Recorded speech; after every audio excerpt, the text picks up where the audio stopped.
जय हिंद दोस्तों, मैं उपेंद्र कुमार आप सभी का स्वागत करता हूं। आप सभी का अपना चैनल यूके ट्यूटोरियल में। और आज हम लोग भारतीय राष्ट्रीय कांग्रेस से संबंधित प्रश्नों को देखेंगे। और ये सारे प्रश्न दोस्तों पीसीएस एग्जाम में पूछे हुए प्रश्न हैं। तो चलिए इसे सॉल्व करते हैं और इस प्रश्नों को थोड़ा समझते हैं। पहला प्रश्न है कि भारतीय राष्ट्रीय कांग्रेस के संस्थापक कौन थे। यानी कि भारतीय राष्ट्रीय जो कांग्रेस पार्टी है उसकी स्थापना किसने की थी। तो इसका सही आंसर हो जाएगा दोस्तों ए ओ ह्यूम ने किया था। ए आंसर सही हो जाएगा। ए ओ ह्यूम का पूरा नाम है दोस्तों एलन ऑक्टेवियन ह्यूम। ये देखें तो भारतीय सिविल सेवा के सेवानिवृत्त ब्रिटिश अधिकारी थे। इस शिमला में बस गए थे और 1884 ईस्वी में इन्होंने भारतीय राष्ट्रीय संघ यानी यूनियन नेशनल यूनियन की स्थापना की, जो कि भारतीय राष्ट्रीय कांग्रेस का अग्रदूत था। ये देखिए तो कलकत्ता, मुंबई तथा मद्रास के दौरा करने के उपरांत इन्होंने यह घोषणा की कि दिसंबर 1885 ईस्वी में भारतीय राष्ट्रीय संघ का एक सम्मेलन पुणे में आयोजित किया जाएगा, जिसमें तीनों महाप्रांतों के सभी भागों की शिक्षित प्रतिनिधित्व शामिल होंगे। लेकिन पुणे में क्या हुआ कि हैजा फैल जाने के कारण सम्मेलन को जो है वो बदल कर तेजपाल संस्कृत विद्यालय बम्बई कर दिया गया। और वहीं पर देखें तो भारतीय राष्ट्रीय संघ का पहला अधिवेशन 28 दिसंबर 1885 में हुआ और इसी सम्मेलन में दादा भाई नेरोजी के सुझाव पर इस संगठन का नाम बदलकर भारतीय राष्ट्रीय कांग्रेस कर दिया। चलिए आगे बढ़ते हैं अगले प्रश्न की ओर। अगला प्रश्न है कि भारतीय राष्ट्रीय कांग्रेस की स्थापना कब हुई। तो भारतीय राष्ट्रीय कांग्रेस की स्थापना देखें दोस्तों तो हुआ था 28 दिसंबर 1885 को। कहाँ हुआ था दोस्तों, तो हुआ था तेजपाल संस्कृत विद्यालय मुंबई में हुआ था। और इनका देखिए तो पहले जो नाम था वो कुछ और ही नाम था, जिसको कहा जाता था भारतीय राष्ट्रीय संघ। और उसी का नाम बदल करके दादा भाई नौरोजी ने बोले कि इसका नाम बदल दिया जाए और इसे नाम बदलकर भारतीय राष्ट्रीय कांग्रेस कर दिया गया। चलिए आगे बढ़ते हैं। अगला प्रश्न है कि भारतीय राष्ट्रीय कांग्रेस के पहले अध्यक्ष कौन थे। तो भारतीय राष्ट्रीय कांग्रेस के प्रथम अध्यक्ष देखिए दोस्तों तो ये हो जाएंगे आपका WC बनर्जी। याद रखिएगा कौन अध्यक्ष थे, तो ये हो जाएगा WC बनर्जी हो जाएंगे। तो इसको ध्यान में रखना है कि कांग्रेस के जो है प्रथम अध्यक्ष चुने गए थे, WC बनर्जी को बनाया गया था। तो याद रखिएगा जो बहुत इम्पोर्टेंट है, बार बार जो है प्रश्न जो है पूछा जाता है। आपको ध्यान में रखना है कि जब मुंबई में जो गोकुल तेजपाल संस्कृत विद्यालय में इसका आयोजन हुआ था, उसमें मात्र 72 प्रतिनिधियों ने भाग लिया था और भारतीय राष्ट्रीय कांग्रेस के पहले अधिवेशन की अध्यक्षता उमेश चंद्र बनर्जी यानी WC बनर्जी ने किया था। इसके महासचिव कौन थे, ए ओ ह्यूम जो थे वो महासचिव बने थे और WC बनर्जी जो हैं ये क्या बने थे, तो इसके अध्यक्ष चुने गए थे। याद रखिएगा पहले अधिवेशन में कितने लोग भाग लिए थे, तो 72 लोग लिए थे। और कहाँ हुआ था, तो इसको भी ध्यान में रखिएगा, गोकुल दास तेजपाल संस्कृत विद्यालय मुंबई में। चलिए आगे बढ़ते हैं अगले प्रश्न की ओर। अगला प्रश्न दोस्तों कि भारतीय राष्ट्रीय कांग्रेस का 1885 में महासचिव कौन था। तो भारतीय राष्ट्रीय कांग्रेस का महासचिव अगर देखें तो इसका सही आंसर हो जाएगा दोस्तों ए ओ ह्यूम। जो संस्थापक थे ए ओ ह्यूम वही महासचिव थे। तो यहाँ पर इसका आंसर ए सही हो जाएगा। तो ध्यान में रखिएगा भारतीय राष्ट्रीय कांग्रेस के 1885 ईस्वी में महासचिव ए ओ ह्यूम थे और इन्होंने ही देखिए तो कांग्रेस को संगठन किया और WC बनर्जी जो है पहले अध्यक्ष थे। तो महासचिव पहला ए ओ ह्यूम और पहला अगर अध्यक्ष पूछा जाएगा तो WC बनर्जी यानी व्योम्स चंद्र बनर्जी। आगे बढ़ते हैं अगले प्रश्न की ओर। अगला प्रश्न है कि भारतीय राष्ट्रीय कांग्रेस की स्थापना के समय भारत का वायसराय कौन था। तो जब भारत में उस समय देखें तो वायसराय होते थे और वायसराय जब 1885 में इसका गठन हो रहा था भारतीय राष्ट्रीय कांग्रेस का, उस समय कौन थे, तो उस समय लॉर्ड डफरिन थे। बहुत इंपॉर्टेंट है। और लॉर्ड डफरिन जो देखें तो बोला जाता है किसी के दिमाग का उपज था। तो इसको एक टिप्पणी ने भी किया था। तो इसको भी थोड़ा सा ध्यान रखिएगा कि कांग्रेस पार्टी की स्थापना के समय वायसराय लॉर्ड डफरिन थे। भारतीय राष्ट्रीय कांग्रेस की स्थापना 1885 के समय में हुआ था दोस्तों। और उसमें लॉर्ड डफरिन देखें तो उनका कार्यकाल अगर हम लोग देखें तो 1884 से लेकर के 88 तक था। यानी कि एक वायसराय का कार्यकाल उस समय देखें तो 4 साल का होता था। उसने कांग्रेस के मजाक से जो है मजाक उड़ाया था कि सूक्ष्मदर्शी अल्पसंख्यकों की यह संख्या है, यह करके डफरिन ने उस समय मजाक उड़ाया था। चलिए आगे बढ़ते हैं अगले प्रश्न की ओर। अगला प्रश्न दोस्तों कि भारतीय राष्ट्रीय कांग्रेस के दूसरे अधिवेशन की अध्यक्षता किसने की? तो पहला अधिवेशन की अध्यक्षता तो व्योम चंद्र बनर्जी ने किया था, लेकिन दूसरे अधिवेशन की अध्यक्षता किसने की, ये भी इम्पोर्टेंट है। तो दूसरे अधिवेशन की अध्यक्षता जो है वो दादा भाई नेरोजी ने किए थे। इसका आंसर यहाँ पर सी सही हो जाएगा कि दूसरा अधिवेशन जो है 1886 में हुआ था। याद रखिएगा, साल साल भर में होता था और 1886 में दूसरा हुआ। और उस समय देखें तो ये अधिवेशन कहाँ हुआ था दोस्तों? तो कलकत्ता में हुआ था। पहला मुंबई, दूसरा कहाँ हुआ था? कलकत्ता में हुआ था। और कौन किए थे इसकी अध्यक्षता? दादा भाई नेरोजी ने किए थे। चलिए आगे बढ़ते हैं अगले प्रश्न की ओर। अगला प्रश्न है कि कांग्रेस के लिए समर्थन प्राप्त करने के लिए 1889 ईस्वी में एक समिति स्थापित की गई, निम्न से उस समिति का सभापति था। तो 1889 में एक समिति स्थापित की गई थी और समिति के सभापति कौन बने थे? जो कांग्रेस का समर्थन जुटाने के लिए एक समिति बनाई गई थी, तो उसके बने थे दोस्तों, सभापति बनाए गए थे बी डिग्वी। याद रखिए, विलियम डिग्वी इसका पूरा नाम है। अगर शॉर्ट में नाम देगा तो सिर्फ वी डिग्वी कहता है, तो याद रखिए वी से विलियम और डी से डिग्वी। कांग्रेस के लिए समर्थन प्राप्त करने के उद्देश्य से जुलाई 1889 में लंदन में विलियम डिग्वी की अध्यक्षता में ब्रिटिश कमेटी ऑफ इंडिया की स्थापना की गई। यह देखें तो इंडियन नेशनल कांग्रेस की एक समिति थी तथा इस समिति ने भारतीय मामलों से अंग्रेजों को अवगत कराने के उद्देश्य से इंडिया नामक साप्ताहिक पत्र निकाला था। चलिए आगे बढ़ते हैं अगले प्रश्न की ओर। अगला प्रश्न है कि भारतीय राष्ट्रीय कांग्रेस के स्वयं यानी प्रथम मुस्लिम अध्यक्ष कौन थे? भारतीय राष्ट्रीय कांग्रेस के प्रथम मुस्लिम अध्यक्ष कौन थे? तो भारतीय राष्ट्रीय कांग्रेस के सर्वप्रथम मुस्लिम अध्यक्ष बताना है दोस्तों, ते थे बदरुद्दीन तैयब जी। इसका आंसर डी सही हो जाएगा। तो याद रखिएगा, भारतीय राष्ट्रीय कांग्रेस के सर्वप्रथम मुस्लिम अध्यक्ष जो थे होने का गौरव जो है बदरुद्दीन तैयब जी को है। और ये भारतीय राष्ट्रीय कांग्रेस के 27 से 30 दिसंबर 1887 को मद्रास में संपन्न हुए तीसरे अधिवेशन की अध्यक्षता भी किए थे। तो पहला का अध्यक्षता बनर्जी ने किए थे, दूसरी अध्यक्षता जो है वो दादा भाई नेरोजी ने, और तीसरी अध्यक्षता किसने किया था? तो बदरुद्दीन तैयब जी ने किया था। चलिए आगे बढ़ते हैं। अगला प्रश्न है कि भारतीय राष्ट्रीय कांग्रेस का प्रथम निर्वाचित यूरोपीय अध्यक्ष था, यानी कि एक ऐसे अध्यक्ष को चुना गया था जो यूरोपीय था, तो उनको बताना है ये अध्यक्ष कौन थे। तो यूरोपीय अध्यक्ष नियुक्त हुए थे दोस्तों जॉर्ज यूले। याद रखिएगा कौन हुए थे? जॉर्ज यूले हुए थे।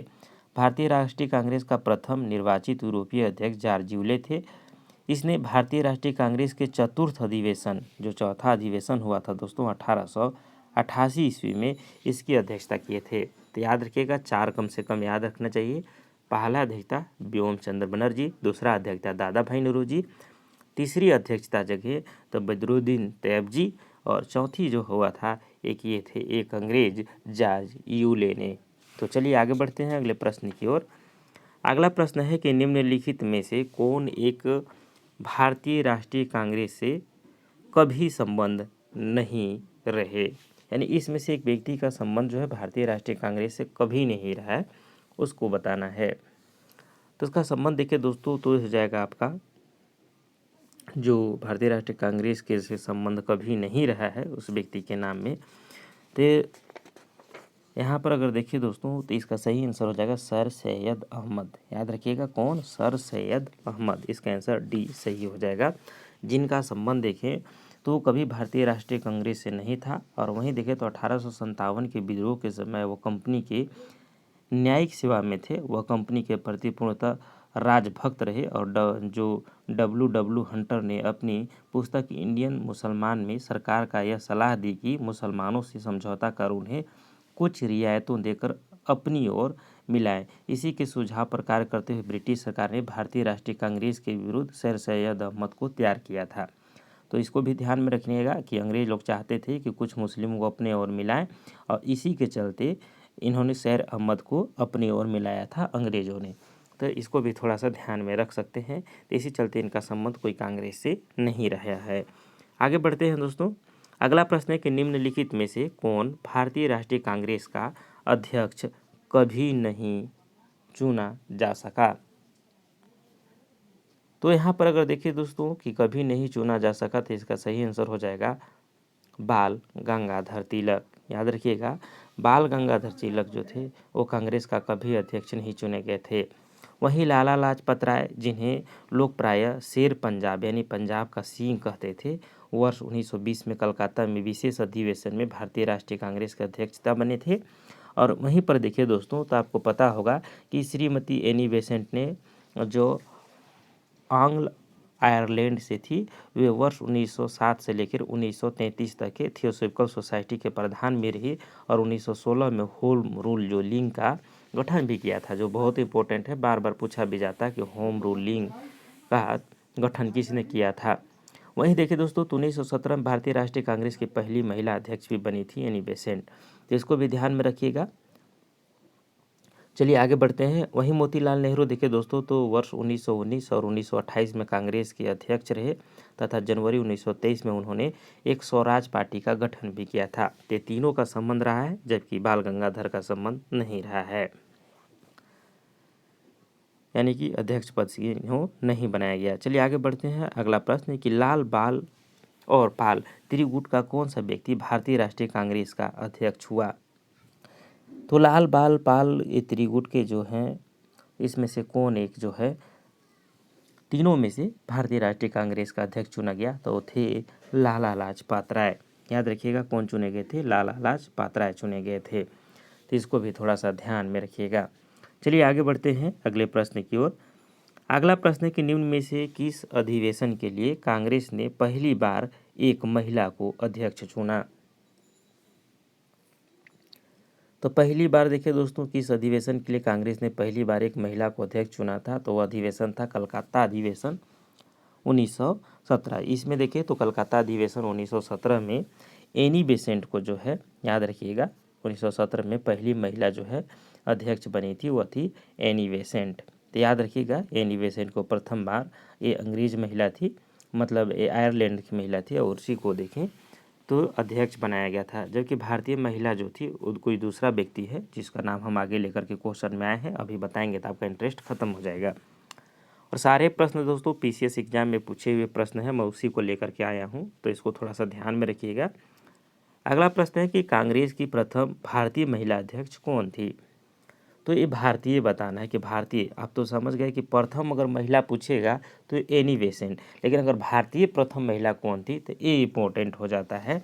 तो प्रथम भारतीय महिला जो थी वो थी सरोजिनी नायडू। यहाँ पे इसका आंसर सी सही हो जाएगा। अगला प्रश्न दोस्तों कि भारतीय राष्ट्रीय कांग्रेस का 72वां अधिवेशन किस स्थान पर हुआ।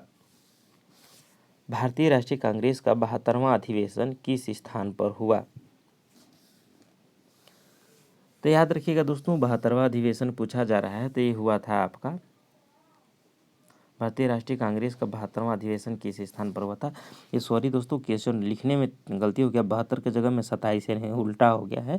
तो याद रखिएगा 27वां अधिवेशन किस स्थान पर हुआ था, तो ये हुआ था दोस्तों बांकीपुर में हुआ था। इसका आंसर डी सही हो जाएगा। तो याद रखिएगा भारतीय राष्ट्रीय कांग्रेस का 27वां अधिवेशन किस स्थान पर हुआ था, तो बांकीपुर में हुआ था। ये बीपीएससी 2011 का प्रश्न है दोस्तों, इसको थोड़ा ध्यान में रखिएगा। सभी प्रश्न जो है पीसीएस एग्जाम के ही लेकर के आए हैं, इसको हमेशा ध्यान में रखिएगा कि मैं फालतू प्रश्नों को आपके समक्ष नहीं लेकर के आया हूं, और मैं उस प्रश्नों को टाइप भी नहीं करना चाहता हूं जो प्रश्न नहीं पूछे गए हैं। तो इसको ध्यान में रखिएगा कि भारतीय राष्ट्रीय कांग्रेस का 27वां अधिवेशन दिसंबर 1912 में हुआ था।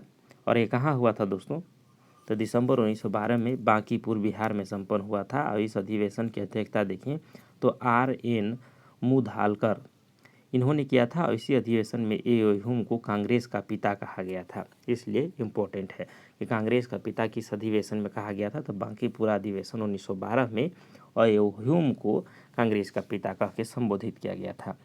चलिए आगे बढ़ते हैं अगले प्रश्न की ओर। अगला प्रश्न कि निम्नलिखित में से भारतीय राष्ट्रीय कांग्रेस के किस अधिवेशन में बाल गंगाधर तिलक ने व्यक्त किया था कि स्वराज मेरा जन्मसिद्ध अधिकार है, मैं उसे लेकर रहूँगा। क्योंकि ये सबको नारा पता है कि स्वराज मेरा जन्मसिद्ध अधिकार है, ये बाल गंगाधर तिलक ने बोले हैं। लेकिन उन्होंने किस अधिवेशन में बोला था, ये ज़्यादा इम्पोर्टेंट है, ये सभी लोगों को पता नहीं हो पाता है। तो ये देखिए दोस्तों, तो बोले थे लखनऊ अधिवेशन 1916 में, याद रखिएगा कब बोले थे, लखनऊ अधिवेशन 1916 में बोले थे कि भारतीय राष्ट्रीय कांग्रेस की लखनऊ अधिवेशन 1916 में बाल गंगाधर तिलक ने कहा कि स्वराज मेरा जन्मसिद्ध अधिकार है और मैं उसे लेकर रहूँगा। इस अधिनियम में उन्होंने इस अधिवेशन में उन्होंने उग्रवादियों को पुनः कांग्रेस में वापसी हुई तथा तिलक एवं एनी बेसेंट के प्रयासों से कांग्रेस तथा मुस्लिम लीग के बीच समझौता हुआ और यह समझौता लखनऊ समझौता के या कांग्रेस लीग के समझौता के नाम से प्रसिद्ध है। तो ये लखनऊ समझौता, इसको भी बड़ा इंपॉर्टेंट है, इसको ध्यान में रखिएगा कि एनी बेसेंट और तिलक जी के प्रयासों से कांग्रेस तथा मुस्लिम लीग के बीच समझौता हुआ था, जिसे लखनऊ समझौता कहा जाता है, क्योंकि एक लखनऊ अधिवेशन 1916 में हुआ था। चलिए आगे बढ़ते हैं अगले प्रश्न की ओर। अगला प्रश्न है कि किसने कहा था कि कांग्रेस आंदोलन न तो लोगों के द्वारा प्रेरित था और न ही यह उनके द्वारा सोचा या योजनाबद्ध किया गया था। तो ये प्रश्न है दोस्तों, और ये किसने कहा था, ये इम्पोर्टेंट है, तो इसको भी थोड़ा सा ध्यान में रखिएगा कि यह किसने कहा था कि कांग्रेस जो है आंदोलन न तो लोगों के द्वारा प्रेरित था और न ही उनके द्वारा सोचा या योजनाबद्ध किया गया था। तो ये देखिए दोस्तों, कहे थे लाला लाजपत राय जी ने कहे थे। तो याद रखिए किसने कहा था, लाला लाजपत राय जी ने एक लेख में कहा था कि जो कांग्रेस है आंदोलन न तो लोगों के द्वारा प्रेरित था और न ही यह उनके द्वारा सोचा या योजनाबद्ध किया गया था। अगला प्रश्न दोस्तों कि किसने कहा था कि कांग्रेस पतन के लिए लड़खड़ा रही है, मेरी सबसे बड़ी अभिलाषा जब तक मैं भारत में हूँ कांग्रेस की शांतिपूर्ण समाप्ति में सहयोग करना है। यह कथन किसने कहा था, तो एक अंग्रेज ने कहा था। पता होगा उस अंग्रेज का नाम लॉर्ड कर्जन, बड़ा धूर्त था, जो बंगाल विभाजन किया था। तो याद रखिएगा इसका आंसर बी सही हो जाएगा। लॉर्ड कर्जन का ने यह टिप्पणी किया था कि कांग्रेस पतन के लिए लड़खड़ा रही है और मेरी सबसे बड़ी अभिलाषा है, यानी मेरी सबसे बड़ी इच्छा है कि जब तक मैं भारत में हूँ कांग्रेस की शांतिपूर्ण समाप्ति में सहयोग करना है, यानी कांग्रेस वो कैसे समाप्त हो जाए उसमें शांतिपूर्ण सहयोग करूंगा। इन्होंने एक टिप्पणी किया था और इसी टिप्पणी का बार बार प्रश्न बन जाता है। यहाँ पर देखिए दोस्तों, तो कांग्रेस जो है उसके लिए लॉर्ड कर्जन ने टिप्पणी किया था। अंग्रेज शासक समझते थे कि नरमपंथियों के नेतृत्व में कांग्रेस जो है काफ़ी कमज़ोर है, जनता में इसकी पैठ नहीं है, अतः इसे खत्म किया जा सकता है, और इस नीति के सबसे बड़ी प्रवक्ता थे लॉर्ड कर्जन। उन्होंने 1900 ईस्वी में कर्जन ने कहा था कि कांग्रेस अब लड़खड़ा रही है और जल्द ही गिरने वाली है, और मेरी सबसे बड़ा मकसद भी यही है कि मेरे भारत प्रवास के दौरान ही इस पार्टी का अंत हो जाए। इन्होंने ये बात को सोचा था। चलिए आगे बढ़ते हैं। अगला प्रश्न है कि अध्यक्षीय संबोधन के समय जिस कांग्रेस अध्यक्ष ने हिंदी भाषा के लिए रोमन लिपि लागू करने की वकालत की वे थे। तो अध्यक्षीय संबोधन के समय जिस कांग्रेस अध्यक्ष ने हिंदी भाषा के लिए रोमन लिपि लागू करने की वकालत की वे थे दोस्तों सुभाष चंद्र बोस। याद रखिएगा, क्योंकि प्रश्न जो है थोड़ा समझने वाली है, क्योंकि इसमें इंपॉर्टेंट इसलिए प्रश्न है। और देखिए तो 3 बार ये प्रश्न पूछा गया, IAS में पूछा गया है, यूपी लोअर PCS में पूछा गया है, उत्तराखंड PCS में भी पूछा गया है। तो बहुत इंपॉर्टेंट है, हो सके फिर रिपीट हो। ये देखिए दोस्तों, तो 2 बार IAS में प्रश्न पूछा है, तो इसको थोड़ा सा ध्यान में रखिएगा। ये प्रश्न में कह रहा है कि हिंदी भाषा के लिए रोमन लिपि, आपको पता होगा कि हिंदी भाषा के लिए देवनागरी लिपि का प्रयोग करते हैं, लेकिन ये रोमन लिपि की लागू करने की वकालत की थी, वो किए थे सुभाष चंद्र बोस ने, इसलिए इम्पोर्टेंट है। तो याद रखिएगा, अपने अध्यक्षीय संबोधन के समय सुभाष चंद्र बोस ने हिंदी भाषा के लिए रोमन लिपि लागू करने की वकालत की थी, और सुभाष चंद्र बोस ने कांग्रेस की हरिपुरा अधिवेशन, याद रखिएगा हरिपुरा अधिवेशन हुआ था दोस्तों 1938 में। बहुत इंपॉर्टेंट है भी कि सुभाष चंद्र बोस ने किस अधिवेशन की अध्यक्षता की थी, तो हरिपुरा अधिवेशन 1938 की अध्यक्षता की, और इसी अध्यक्षता में ये बात उन्होंने कहा था। अगला प्रश्न है कि भारत की स्वतंत्रता प्राप्ति के बाद निम्नलिखित में से किसने सुझाव दिया था कि भारतीय राष्ट्रीय कांग्रेस को समाप्त कर दिया जाए। ये भी इम्पोर्टेंट है और ये भी प्रश्न 4 बार पूछा गया है। तो ये देखिए दोस्तों, तो ये प्रस्ताव दिए थे महात्मा गांधी ने। महात्मा गांधी ने कहा था कि भारत की स्वतंत्र होते ही, जैसे भारत देश आज़ाद होगा 1947 में, उन्होंने कहा कि भारत देश को आज़ाद होते ही भारतीय राष्ट्रीय कांग्रेस को क्या कर दिया जाए, समाप्त कर दिया जाए। लेकिन इसको समाप्त नहीं किया गया, और आज जो सोनिया गांधी, राजीव गांधी, जो लोग राजनीतिक करते हैं कांग्रेस पार्टी से, जो पार्टी के प्रमुख रहते हैं, तो इनकी जो पार्टी है आज तक इनको समाप्त नहीं किया गया है, लेकिन गांधी जी आज़ादी होते के साथ ही बात को बोले थे कि इस पार्टी को अब समाप्त कर दिया जाए। चलिए, उसमें ज़्यादा मैं नहीं जाना चाहता हूँ, तो गांधी जी ने कहा था। अगला प्रश्न है कि भारतीय राष्ट्रीय कांग्रेस के निम्नलिखित अधिवेशनों में से किसकी अध्यक्षता सी विजय राघव चेरियार ने की थी। तो ये भी इम्पोर्टेंट है कि भारतीय राष्ट्रीय कांग्रेस के निम्नलिखित अधिवेशनों में से किसकी अध्यक्षता सी विजय राघव चेरियार ने की। तो इसकी अध्यक्षता देखिए तो नागपुर अधिवेशन 1920, याद रखिएगा, नागपुर अधिवेशन 1920 की अध्यक्षता जो है सी विजय राघव चेरियार ने की थी। इसलिए इम्पोर्टेंट है दोस्तों, क्योंकि देखें तो इस नागपुर अधिवेशन 1920 की अध्यक्षता की और लखनऊ अधिवेशन 1916 का अध्यक्षता अंबिका चरण मजूमदार ने की थी। जबकि आपको याद होगा कि गया अधिवेशन 1922 की जो है 22 की अध्यक्षता जो है चित्तरंजन दास ने की थी। तो तीनों आपको याद हो जाना चाहिए, याद रखिएगा। 16 के अधिवेशन की अध्यक्षता किसने किया था दोस्तों, तो अंबिका चरण मजूमदार ने। और वहीं देखें तो 1922 के जो अध्यक्षता किया था चित्तरंजन दास ने किया था। तो याद रखिएगा कि ये प्रश्न पूछा गया है सब, तो इसलिए थोड़ा इम्पोर्टेंट है। तो लखनऊ वाला भी, गया वाला भी और नागपुर वाला, तीनों इम्पोर्टेंट है, तीनों को ध्यान में रखिएगा। अगला प्रश्न है कि निम्नलिखित में से किस अधिवेशन में कांग्रेस ने पहली बार भारतीय रियासतों के प्रति अपनी नीति घोषित की थी। तो ये हो जाएगा दोस्तों कि सही आंसर है कि ये हो जाएगा नागपुर अधिवेशन में। कब? नागपुर अधिवेशन में कांग्रेस ने पहली बार भारतीय रियासतों के प्रति अपनी नीति घोषित की थी। अगला प्रश्न है कि निम्नलिखित में से किसने अखिल भारतीय हरिजन सेवक संघ की 1932 में स्थापना की। बहुत इंपॉर्टेंट है। अखिल भारतीय हरिजन सेवक संघ की स्थापना कब हुआ था, तो 1932 में हुआ था, ये भी इम्पोर्टेंट है। और किसने किया था, ये प्रश्न पूछा जा रहा है। तो ये किए थे दोस्तों, याद रखिएगा, एम.के. गांधी, याद रखिएगा, महात्मा गांधी, एम.के. गांधी ने, मोहनदास करमचंद गांधी ने। तो याद रखिएगा, अखिल भारतीय हरिजन सेवक संघ की स्थापना 1932 में एम.के. गांधी ने की थी, याद रखिएगा। आगे बढ़ते हैं अगले प्रश्न की ओर। अगला प्रश्न कि भारतीय राष्ट्रीय कांग्रेस के 1924 के अधिवेशन में महात्मा गांधी द्वारा मात्र एक बार अध्यक्षता की गई, यह अधिवेशन कहाँ हुआ था। यानी महात्मा गांधी ने पूरे कांग्रेस पार्टी के दौरान में देखे तो मात्र एक बार अधिवेशन किए थे। वो कब किए थे, 1924 में। तो वह अधिवेशन कहाँ हुआ था, ये इम्पोर्टेंट है, तो इसको थोड़ा सा ध्यान में रखिएगा कि 1924 का अधिवेशन जो है वो बेलगांव में हुआ था। कहाँ हुआ था दोस्तों, बेलगांव। तो इसका आंसर जो है सी राइट हो जाएगा। बहुत इंपॉर्टेंट है, बार बार प्रश्न रिपीट होता है, तो इसको थोड़ा सा ध्यान में रखिएगा कि महात्मा गांधी ने 1924 में बेलगांव में मात्र एक अधिवेशन किए हैं पूरे कांग्रेस पार्टी के कार्यकाल के दौरान, और अपनी ज़िंदगी में भी एक ही बार अध्यक्षता की इनका। आगे बढ़ते हैं दोस्तों, अगला प्रश्न, निम्नलिखित में से किस भारतीय राष्ट्रीय कांग्रेस के अधिवेशन में जवाहरलाल नेहरू ने समाजवाद को भारत की समस्या को हल करने की कुंजी बताया। तो इम्पोर्टेंट प्रश्न है, याद रखिएगा, निम्नलिखित में किस भारतीय राष्ट्रीय कांग्रेस के अधिवेशन में जवाहरलाल नेहरू ने समाजवाद को भारत की समस्याओं का हल करने की कुंजी बताया।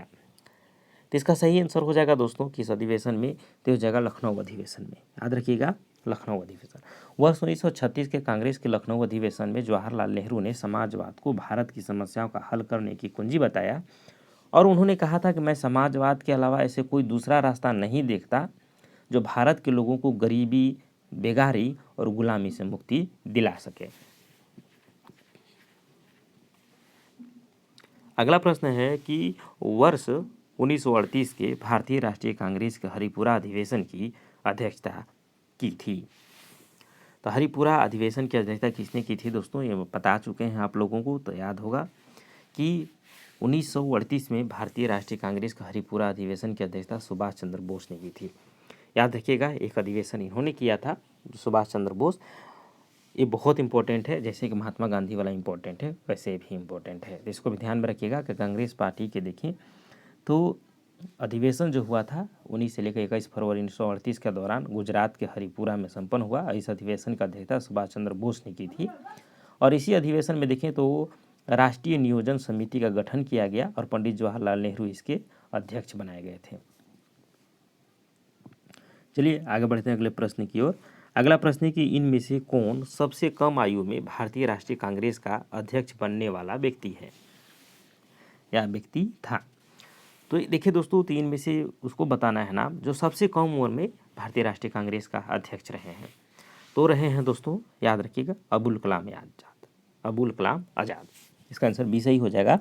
अबुल कलाम आज़ाद जो थे दोस्तों, तो 1888 से 1958 ईस्वी तक इनका जीवन काल रहा है और 1923 ईस्वी में दिल्ली में आयोजित भारतीय राष्ट्रीय कांग्रेस की विशेष सत्र में यह अध्यक्ष बनाए गए थे।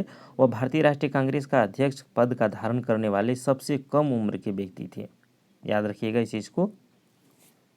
और उन्होंने एक चीज़ ये भी प्रश्न आता है दोस्तों कि इन्होंने लगातार जो है 6 वर्ष तक 1940 से लेकर के कब तक 46 तक 6 वर्ष तक भारतीय राष्ट्रीय कांग्रेस के अध्यक्ष रहे हैं। यानी सबसे ज़्यादा अगर कोई अध्यक्ष चुना गया है तो भारतीय राष्ट्रीय कांग्रेस में अबुल कलाम आज़ाद सबसे ज़्यादा दिनों तक अध्यक्ष रहे हैं।